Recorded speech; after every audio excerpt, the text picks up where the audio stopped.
tingkatan pertama dari upaya kami mendidik para pendeta GPIB untuk siap hadir tampil di tengah-tengah konteks kehadirannya untuk berperan serta membangun bangsa dan negara.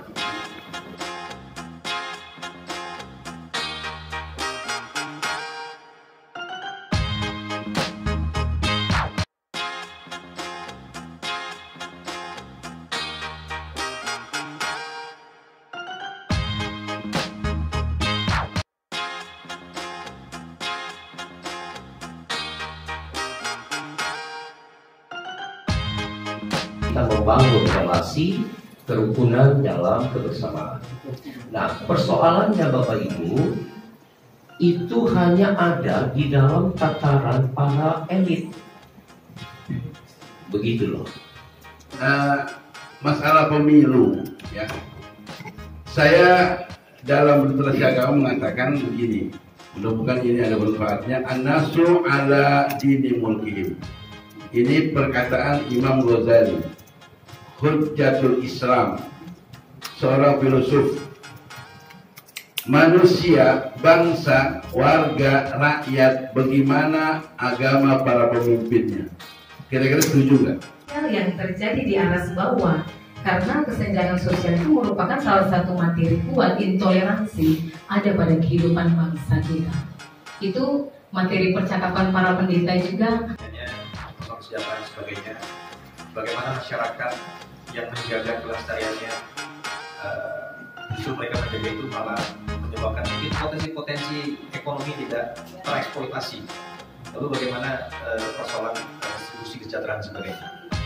Yang pertama-tama Bu, yang bisa saya jawab adalah terkait dengan Komisi 7. Yang pertama begini, bahwa Indonesia ini sedang memikirkan yang namanya transisi energi. Kita tahun 2060 itu menargetkan net zero emission.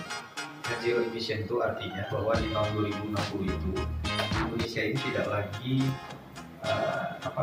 menggunakan energi yang terkait dengan karbon. Nah, karbon ini salah satunya disebutkan oleh beliau itu fosil dan sebagainya.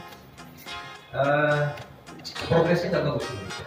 Apresiasi buat Bapak Ibu dan adem sekali kedengarannya, dan saya berharap bahwa ademnya yang Bapak Ibu katakan ini juga nyangkut di aras bawah gitu. Sehingga dialog itu, kebersamaan itu tidak hanya di aras pimpinan ketika kita berjumpa seperti ini, tetapi di dalam kehidupan masyarakat ada juga keadaan seperti itu. Kalau kita bicara politik tidak selalu soal kekuasaan. Karena apa? Kita sebagai warga negara dalam perbedaan agama masing-masing, kita selalu dituntut dengan bahwa kita harus taat kepada negara, setia kepada negara kesatuan kita ini. Tetapi kita tidak sadar juga bahwa ketaatan kita kepada negara itu menuntut kita atau memerlukan satu keikutsertaan kita terhadap penyelenggaraan negara juga. Misalnya soal pendidikan, soal kesehatan, dan lain sebagainya. Kita sebagai tokoh agama tadi sudah disinggung, kita ini seperti jari tengah, ke atas dan ke bawah begitu. Dalam situasi kontestasi politik yang akan berlangsung nanti, seberapa penting dan beresikonya kita? Karena kita kepengennya netral, tapi ketika hadir di satu tempat, seolah-olah bahwa umat kita ini diasumsikan oleh paslon itu sudah mendukung kita. Ini bukan hanya level nasional, bahkan di provinsi, caleg, dan lain sebagainya pun seperti itu. Ketika pendetanya datang mendoakan, lantas dia berpikir, oh umatnya ada 100, berarti 100 orang yang akan ikut saya nantinya untuk hal itu.